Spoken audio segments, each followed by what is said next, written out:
Welcome to Khanversations. I'm Muqtedar Khan, your host, and today I'm going to talk to you about some developments in the geopolitics of Central Asia. It appears that China is trying to get ahead of other great powers which are competing for influence in Central Asia, namely Russia, the United States, and India. And so today I'm going to brief you about an event, a conference that took place, which sort of gives China an edge at the moment. But before that, I want to express my condolences, my grief, and my sadness at the railway accident in the state of Odisha in India. According to current reports, over 230 people have died and 900 of them have been injured.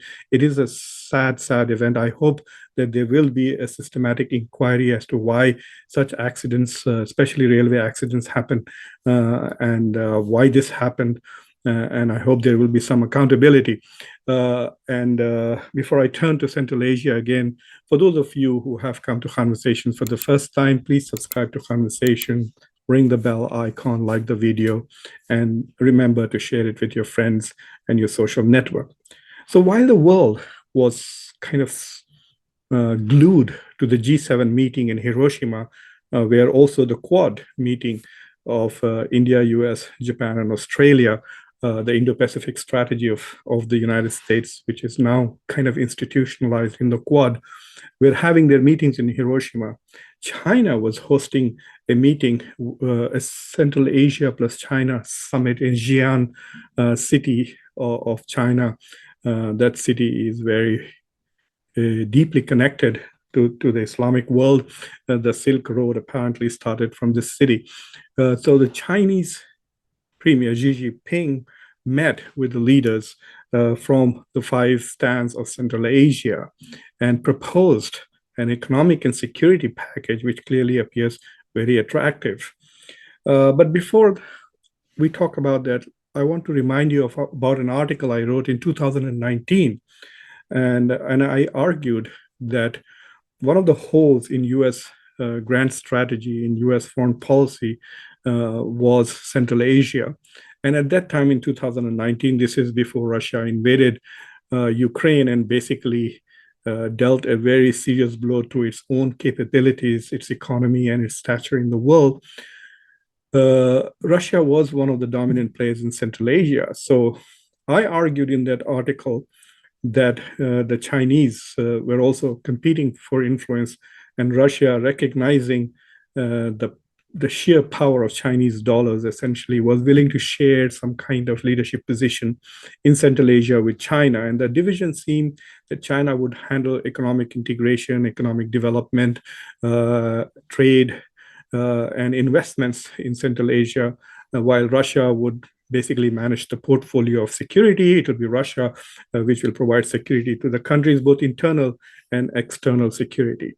I use the word hybrid imperialism to essentially explain what Russia was doing in Central Asia. I think Russia was using what you could say their vestigial soft power because of the Soviet Union connection. These Central Asian republics were part of the Soviet Union. So Russian is spoken very fluently there. It is often the language of business and government activity. And so Russia does have tremendous soft power in these republics. There is a Russian diaspora, especially in Kazakhstan. Especially now with the Ukraine war, lots of Russians are actually, in order to escape the war or escape being recruited, have been literally running away to Central Asia. So there is a lot of traffic still. People are running away to Central Asia to escape the war. And then there are those from Central Asia who could still continue to go to Russia to work. So Russia was quite influential in Central Asia. But what has happened now is that with Russia's invasion of Ukraine, some of the Central Asian republics are worried that the logic which justifies for Putin and for some Russians the invasion of Ukraine is a logic which can also be applicable to Kazakhstan and other stans. And so they're kind of worried about whether they are next on Putin's agenda. So in that sense, rather than Russia being seen as a source of security and guarantor of security, for Central Asian republics, now Russia has become a source of threat. So while in 2019, as I had argued in my article, that China was and Russia were together managing Central Asia, I had raised the question, where is the United States? Why doesn't the United States step up its game in Central Asia? A recent article also published by the US Institute of Peace also makes the same argument. While they are not very clear about what US interests are in Central Asia other than not allowing it to be dominated by China, they do also call for a greater involvement of the United States in Central Asia without getting into very specifics. The United States is clearly far behind Russia and China with regards to influence in Central Asia. But what did Xi Jinping do? May 18th and 19th is when he hosted this event. And in that event, he went way beyond the role that China has been playing in Central Asia so far.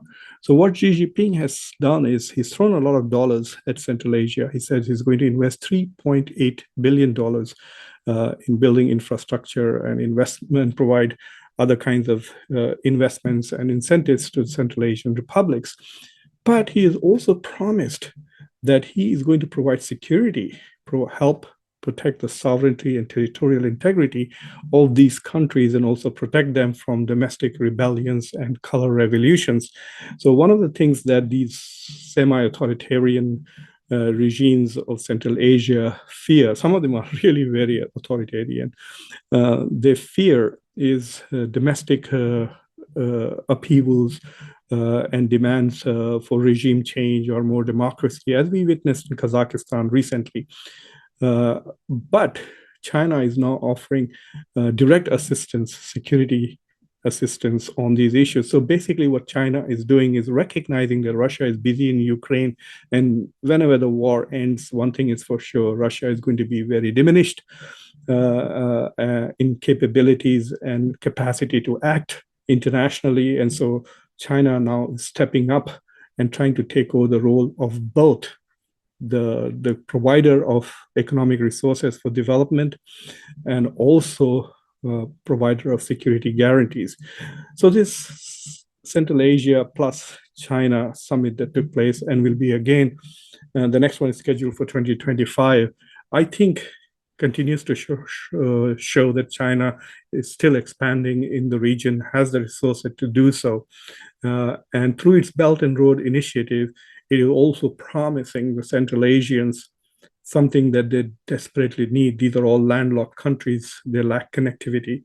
And so China is trying to say, we will connect you to the rest of the world through our Belt and Road Initiative, which will essentially connect Central Asia through the Caspian to the Europe and the Middle East, and may also bypass Russia while doing that. So this is an important step going forward, I think, that China has taken. And given what has happened with the Shanghai Cooperation Organization, India has announced that the in-person summit, which was going to be held on July 4th, is now essentially in Delhi, is now going to be virtual, which means there will be no bilateral dialogues, no other activities. It's just a meeting, and then people will go their way. I think this diminishes the SCO significantly. Some people in India are seeing this as a masterstroke. But the smart money is on the fact that India realized that the fact that Xi Jinping may not come to Delhi and the chances of Putin coming to Delhi while the war in Ukraine continues were much diminished, and so therefore the entire summit would not have looked as grand as one would have imagined if these two leaders were present. And given the current relations between India and China, the Prime Minister of India is no mood to have a bilateral with Xi Jinping. And so they would have been left with Shehbaz Sharif. And apparently there is no appetite to interact with Pakistanis in the Indian diplomatic community. Pakistan, as far as India is concerned, has nothing to offer, does not bring anything to the table, just irritates India by just keeping raising the issue of Kashmir. Some people feel that it embarrasses India. Some people feel that it is just done to spite India. But nevertheless, India is quite sensitive about the issue of Kashmir being raised in international forums where especially India is presiding. So the decision that it will be held virtually, which means no press conferences, not much attention to the visiting leaders. But I feel that if you take these two events together, and Shekhar Gupta of the Print also made a very interesting argument comparing these two events. And basically, I agree with him that it is quite possible that China, realizing that the SCO has become less effective than it was in the past, especially with India constantly challenging what China desires in the region. China has essentially created an alternative SCO in which there is no Russia, no Pakistan, no India. And that is interesting because now China has an SCO without India. And so it can pursue its interest in the region. China already has a $70 billion trade per annum with Central Asia. So it's already connected economically. Now it will also have a large say in security matters of Central Asia. But what the diminishing of SCO does is now this is a question we need to see what happens. Does it cut off India from Central Asia? India has no land connection, so India seeks connectivity to Central Asia through Chabahar port, through Iran. So India was having a greater influence under the umbrella of SCO on Central Asia. It hosted a national security advisors meeting just last year, trying to combat. So it's quite possible that India might still continue to interact with Central Asia on shared fear of extremism and terrorism emanating potentially out of Afghanistan with growing influence that India has in Afghanistan. The Central Asian countries also might be interested in dealing with Afghanistan via India. But with China essentially tying up Central Asia through trade and now through security, the question remains, how will India and also the United States engage in Central Asia?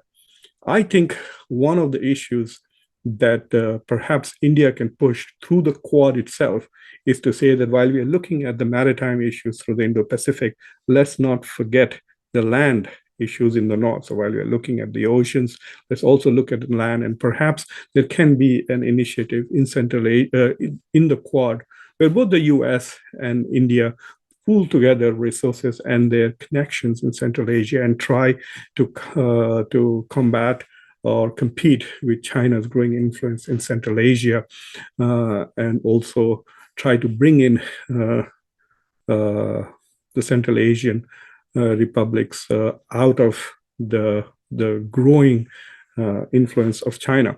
Now that remains to be seen. Perhaps that's one of the things that Prime Minister Modi and President Biden can talk about of how to balance China in Central Asia. Central Asia is a critical part, no doubt, of this puzzle of containing Chinese aggression and Chinese influence.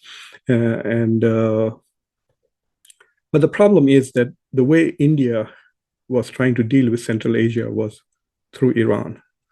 And because Pakistan does not allow land connectivity to India, India was improving its relations and investing in ports in Iran in order to be able to connect with Central Asia and also provide Central Asia a connectivity to the outside world through the seas. But unfortunately, the United States posture towards Iran is just as bad or unproductive as its posture towards China is, even though there's a lot of US-China trade. So I think perhaps getting closer to the United States may again compel India to reduce its relationships with Iran. I know a lot of people in India don't like to hear this and will not agree with me, but I think the closer India gets to the United States in geopolitics and in strategic matters, the less strategic autonomy it is going to have. So America's enemies will become India's enemies, and India may not be able to sustain friendships with those nations that America is not friendly with. So India could lose whatever influence it has in Iran and therefore access to Central Asia. But let's see what happens going forward. We will see. I think one of the key ways to look at it is what happens to the SCO and its next summit. And I believe that India should use the SCO to remain connected to Central Asia, or basically provide another forum and create an India plus 5 Central Asia forum dealing with national security issues, connectivity, and trade. So I hope you found this discussion thought-provoking and timely. And so please, if so, subscribe to Khanversations, ring the bell icon, like the video, share it with your colleagues. This is Muqtedar Khan. Until next time, be safe, be happy. And for those of you who are living closer to Odisha, see if you can go there. They need blood. There are lots and lots of people who have already volunteered, but see if you can provide some kind of help and assistance to those who need help. Thank you very much.